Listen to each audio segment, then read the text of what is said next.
Hello all, it's another exciting episode here today. We're going to be doing a little introduction to probability. And I try not to teach probability like everybody else teaches probability because of the fact everyone else makes it so boring. Quite honestly, I can only take so much dice. I can only take so many coins. I mean, obviously they are nice and easily taught about. But what I want to think about more is this, is that we just came out of talking about statistics, okay, and the idea of data collection. And in your mind, when you drive up to a stop sign and you look to the right and you look to the left, and you could go either way to work, but you see to the left, there seems to be a wreck up the road a ways. In your mind, you're like, no, I have to go to the right to avoid that. Why do you do that? Because you realize that if there's any kind of a wreck up that road, the whole thing is shot. You're going to be late for work, whatever. Other mornings, it could be a situation where you oversleep a little bit and you wake up and you're just, in your mind, you're like, oh, brother. Why? Because this already happened, the probability that I'm going to be late for work skyrocketed, or the probability that I get to work on time is just gone to pot, or whatever. Okay, the idea is that you know, based on past experiences, you've collected data and you know that's to be true. And we call that experimental probability a lot of times. That's one way of thinking about it. Experimental probability. That is, you didn't really conduct an experiment. Gosh darn it. You didn't really conduct an experiment so much as you just collected data over time and you figured it out. Now, your book talks about that as being a relative frequency situation. But in reality, that's, for the most part, it's an experimental situation. Versus over here, the dice and the coins are theoretical probability. I mean, they're fixed; they don't change. But let's be honest. Over the last 20 years, maybe you've been married for 20 years, or you've worked at a certain place for 20 years with the same people and the same boss, same everything. Hey, nothing else changes. When this happens, what's the probability that the next thing's going to happen? It's whatever it is. Are you shocked? Well, not usually, because after a while, people tend to fall into habits and patterns. And so when a certain thing happens, you expect something else to happen. Now, once in a while, you're surprised. That's how life goes. You know, sometimes the dark horse wins the race, too. That's another thing, horse racing. They put on, the odds on the race, of a certain horse to win the race and whatnot. It's all based on what they've done in the past. Okay, it's nothing to do with a dice with 6 sides on it. It has to do with how they performed in the past in this kind of weather and that kind of weather and this length of track and whatever. So it's all an experimental situation. So that's kind of how I want to attack it today. And I want to take a look at another spreadsheet because, hey, why wouldn't I? No, seriously. If I have a choice, what is going on here? If I have a choice to monkey around with a spreadsheet, by George, I do it because they're fun. Now, just pull this baby up. I'm not sure which one I want. Which one do I want? Why can't I find the one I want quickly? Would that be too easy?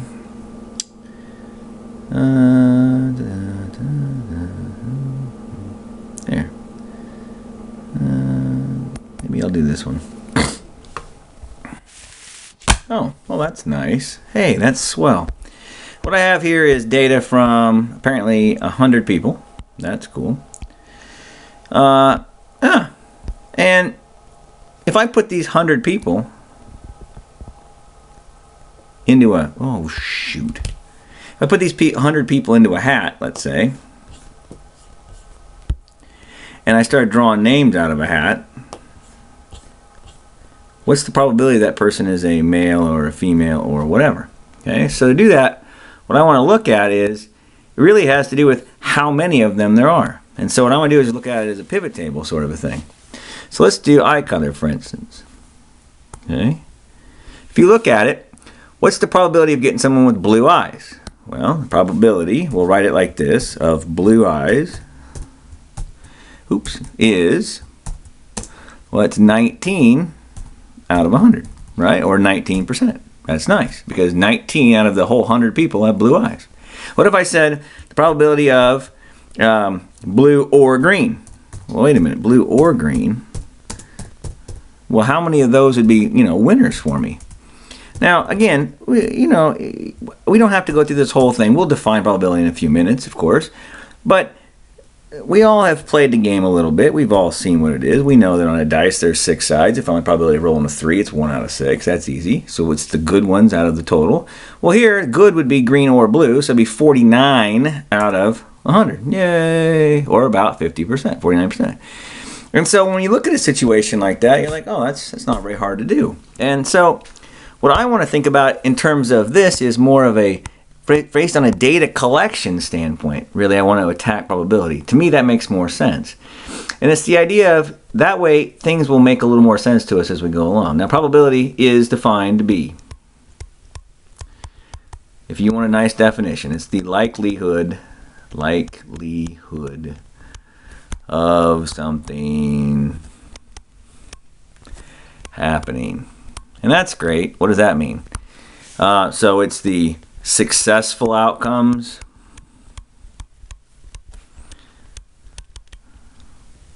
out of total outcomes. And of course, what does successful mean?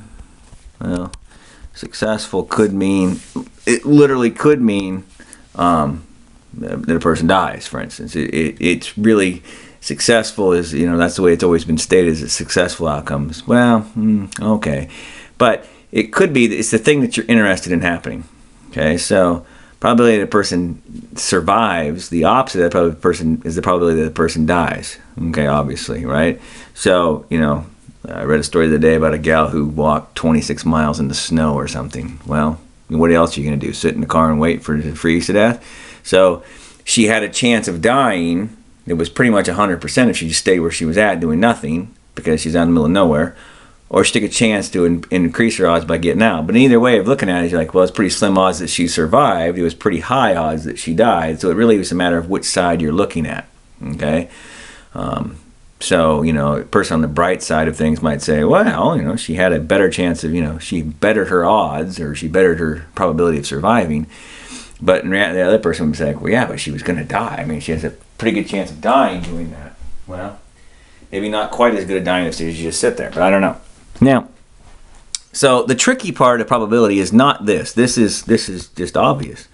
Probability of success is successful outcomes over total outcomes. That's easy. That is easy. Any idiot can do that. Literally any idiot can do this. However, the tricky part is finding the total outcomes and finding the successful outcomes. That's the tricky part.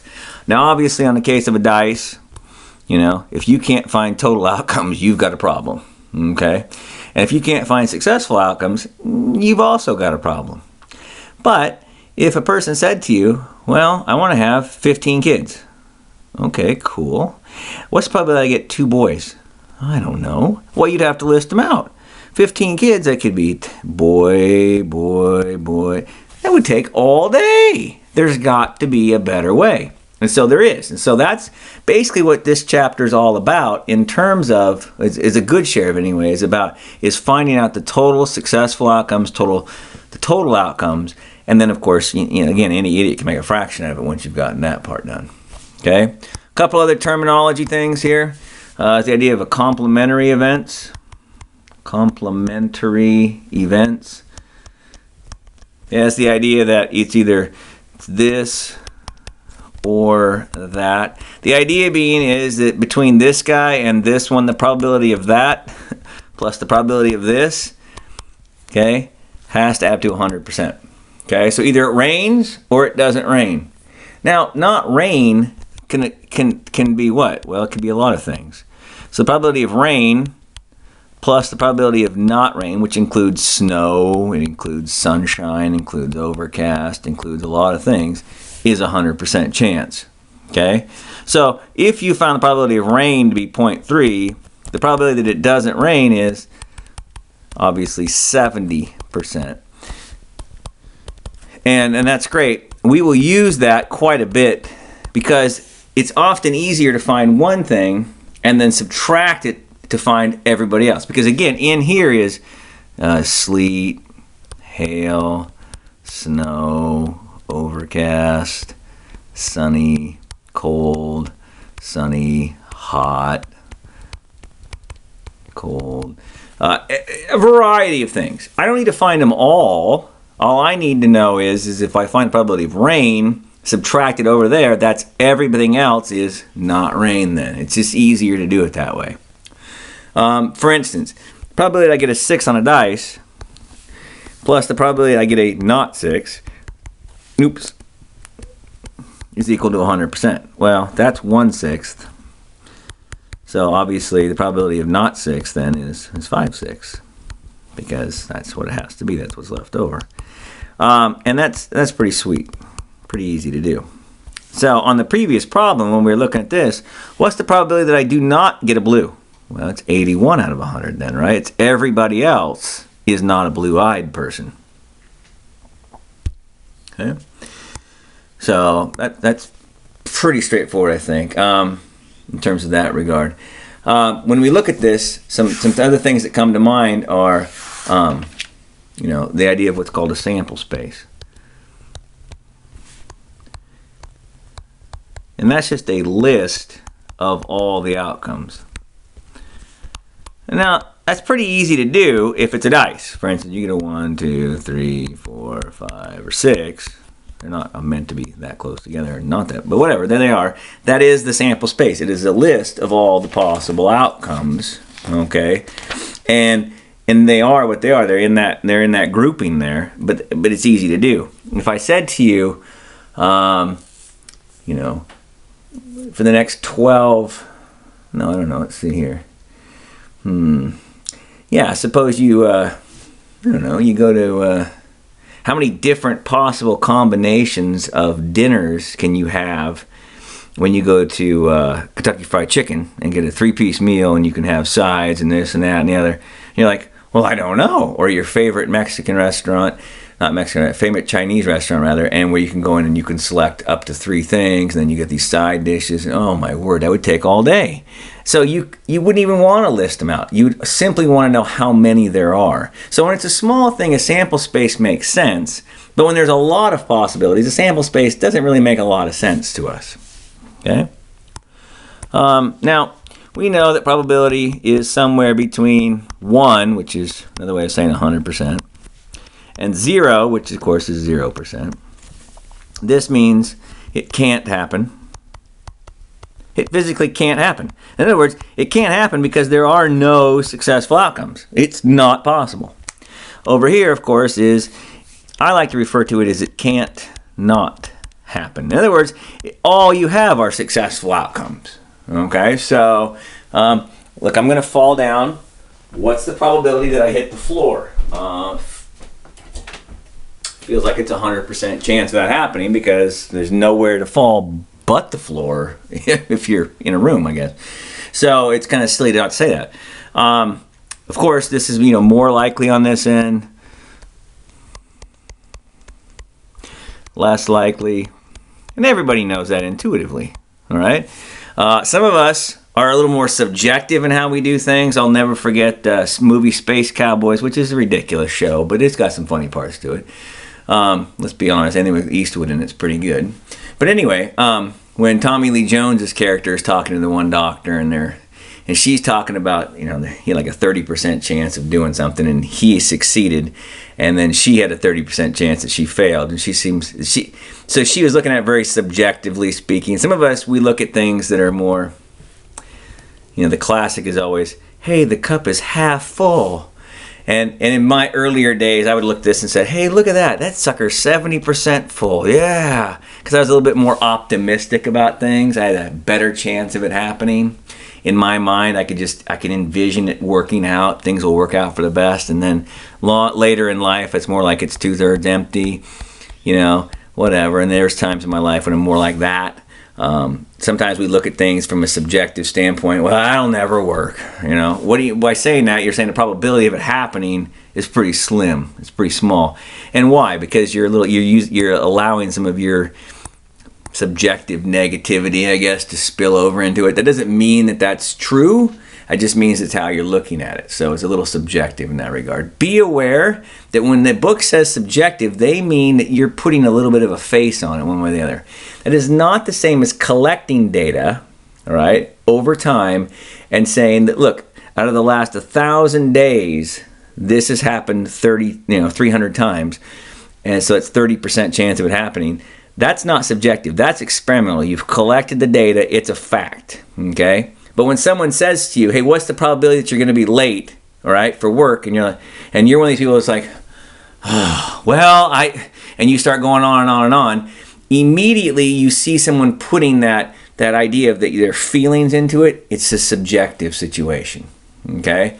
Now, again, we're going to be doing a project later on with probability where I ask you to look back over in your mind data that your head has collected, because we're always collecting data. Wherever we go, whatever we do, we're always collecting data. And we're keeping track of it in our heads. And if I asked you what percent of the time, most people in about 3 seconds would spit out a number. And you're probably more right the less you think about it. The more you think about it, the more you're being a little more subjective about it. Okay? If you just spit out a number, you're probably more likely to be true because your mind, your subconscious mind, is a little bit more, I think, and it's from what I've experienced watching people and talking to them about stuff, they're a little more in tune with what it really is. Okay? So one of the projects that we'll do coming up, our probability project, will be you're going to be thinking about stuff in your everyday life. So for instance, for me, on any given day, I get up on time probably 85% of the time. Okay? Do I keep track of that in a journal somewhere or on Excel? No. But I just know that in my mind, it's probably 85%. And then maybe I get up, a little early 10% of the time, and I maybe get up late 5% of the time. Okay? I rarely get up late. It just doesn't really happen for me. Other people, that would be they get up late 80% of the time. And that's fine too. It's just in your mind, kind of how you are, you've been keeping track of it as time goes along. Okay? A couple other things that are mentioned in this section, in this intro section, and it's stuff that's just obvious to us, and your mind already knows it. So let's think about this for a minute. If you were moving to, Hong Kong, and you get on to Match.com over there, for instance, and you type in that you really would like to find to date. And so, you type in, let's just say that it was a man that was doing over this, and he wants to find a gal who's 5'8" or taller. All right. And blonde is kind of important to him. And again, it's Hong Kong. Whatever, right? So as soon as I start doing this, 5'8" or taller and blonde, and maybe you want to, maybe you'd like a chunkier person. Okay? As soon as you start putting on there the ands, and must have a PhD, and must like monster trucks. I don't know, I'm just making this stuff up as I go. As soon as you start introducing more and more and more and more stuff onto there, must be true. This and this and this and this and this. You're getting awfully picky. We can tell right away that your probability of success, even in Hong Kong, which is a fairly large place, let's be honest, right, is pretty small. It's not going to happen. It's basically not going to happen. Now again, if you said, listen, I want to go on Match.com over there and I'm going to get a lady, okay. Well, that doesn't really cut your population down of dating pool at all. Hair, any color is fine, sure. Height, well, taller than 5 feet. Okay, well, they're not, Chinese people are not necessarily known for being tall, but you didn't really cut down the population by saying taller than 5 feet. You didn't cut down by a lot, okay? Maybe you said it like this. Maybe you said must be shorter than 6 feet. If you say shorter than 6 feet, you really didn't cut the population down at all, okay? So maybe here you're like, okay, well, that's it. That's all I want. No, nothing else. Nah, I'm good. Oh, okay, well, good. The probability of your having a successful person based on just these characteristics is pretty close to 1 then. Because there's a lot of them out there that have any hair color and that are shorter than 6 feet tall. Okay? Now, in any hair color situation, what you're really saying is you'd be happy with blonde or brunette or black, or bald, I guess, or gray. The idea being is that you're less finicky. Okay, you're less finicky. Now, I have an aunt who is, well, she is very particular in what food she eats, all right? She's, you know, I think she's a vegetarian, or she might be a vegan, I don't remember. And the reason I don't remember this is I've never had to make dinner for her, okay? But I know that she is very picky in what she eats. Would you rather make a dinner party for a bunch of people who are very picky in what they eat, or a bunch of teenage boys? Well, a bunch of teenage boys, because what do? You show up with a lot of food. Is all you. Are you good with this or this or this? Yes. Okay. Versus, you know, my aunt. Well, it has to be this, but it has to be this, and it has to be this. Otherwise, I'm not going to eat it. Well, okay, that's kind of picky, right? So whenever you hear the word "and," your chances get smaller. And why do they get smaller? I mean, you already know that. The chances get smaller because you're becoming more and more and more picky. Okay? Now, the chances get smaller of that happening. But how do you think about that? Probability is a fraction. The only way to make fractions smaller is to multiply them. So whenever you think of "and," you should think of multiply. And that will be true throughout probability class. Anytime we talk about probability and you hear the word "and," either stated or implied. Now up here, remember, I didn't say it at first. I just said 5'8" or taller, blonde, chunkier, PhD, likes monster trucks. I didn't say "and." I went back and wrote the "and" in there. Okay? But I implied that those were all "and" situations. Okay? Or means I'm less picky. My chances get bigger.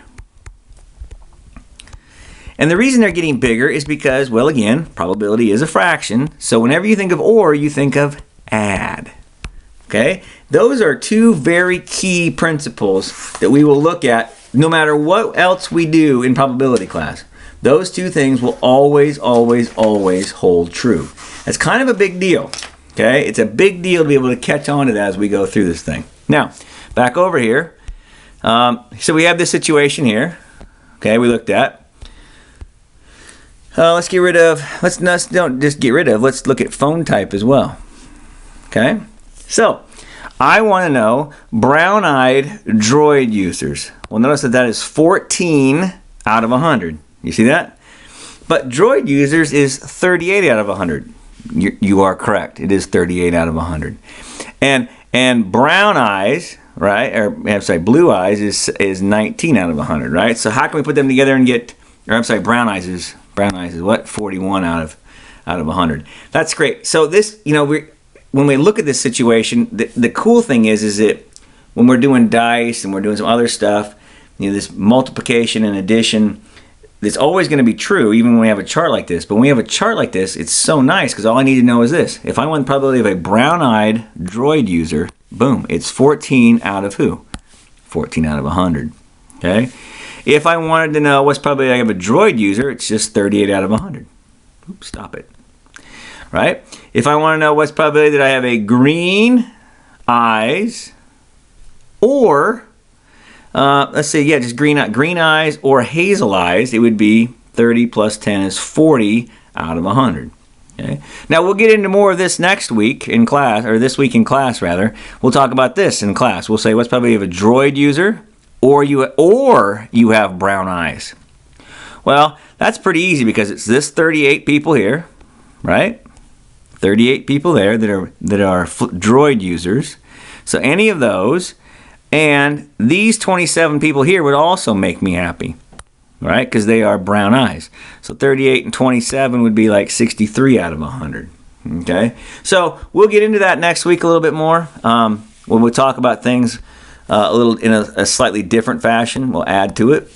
The last thing I want to mention today for this introductory thing is odds. Odds in favor, or odds for if you like, or odds against.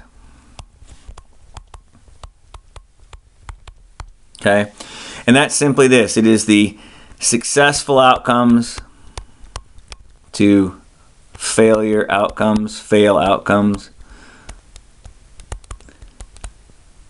If you don't like fail outcomes, you can say unsuccessful.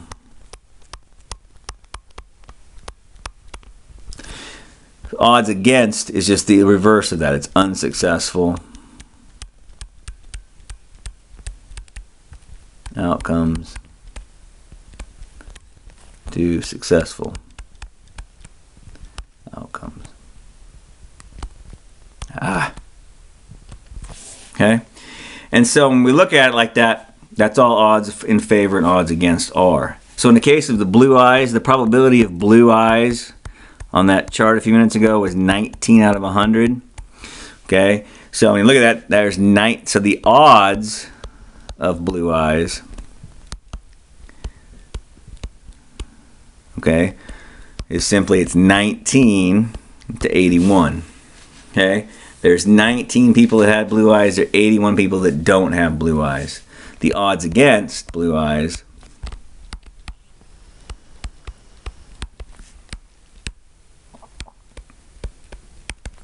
(81 out of 19).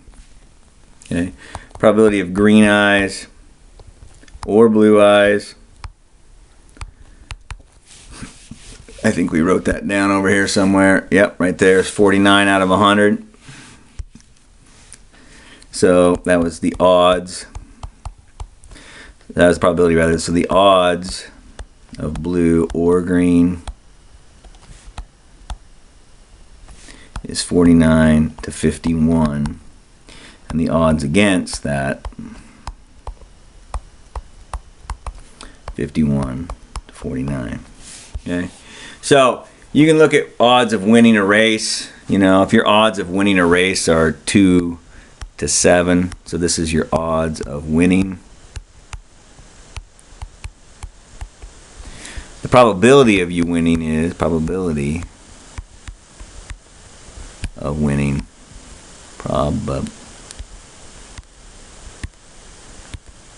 Stop it. Probability of winning.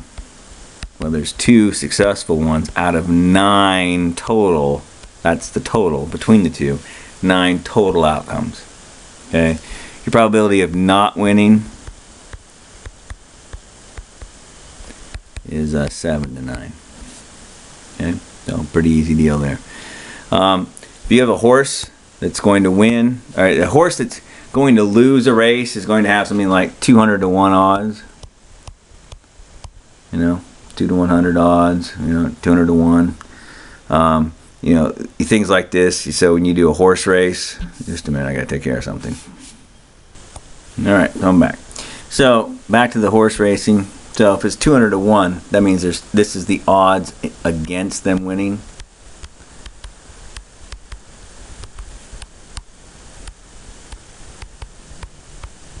In other words, there's a 1 in 201 chance, the probability of this horse winning.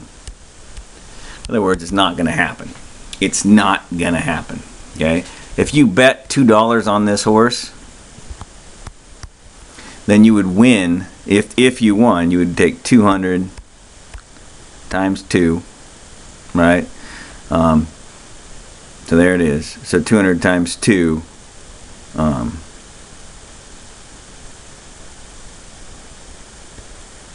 Divided by 1, right? Because that's the odds. So 200 plus $2. So you'd win $402 if you bet $2 if that horse won. Okay. If you bet on a favorite, now a favorite would be something like like a 2 to 1. Let's say 2 to 1. That would be a favorite horse. It'd be more of a favored winning horse. So if you bet $2 on this horse, it'd be 2 over 1 times 2, which would be $4. Plus $2, so you'd win 6. So it's not as good a bet. Obviously, you wouldn't obviously win as much money betting on that horse. Okay, so not that I encourage betting. I'm just saying that's kind of how that thing's played out. So when you look at this, it's always odds against on horse racing. Okay, that's the long shot. You know, if you got a 1 to 7, okay, hey, this horse is going to win. All right, this horse, the probability of this horse winning is 7 out of 8, right? Because this is the odds against. So he's got 1 chance of losing, 7 chances of winning. So he's got 7 winners out of 8 totals. Okay, or if you prefer, 1 out of 8 probability of him losing. Okay, so that's the game. So we will pick this up in class, and we'll do some more with it. We will spend some time with our spreadsheets. We'll be doing quite a bit with the pivot tables coming up. So again, just might be helpful to refresh yourself on those, guys.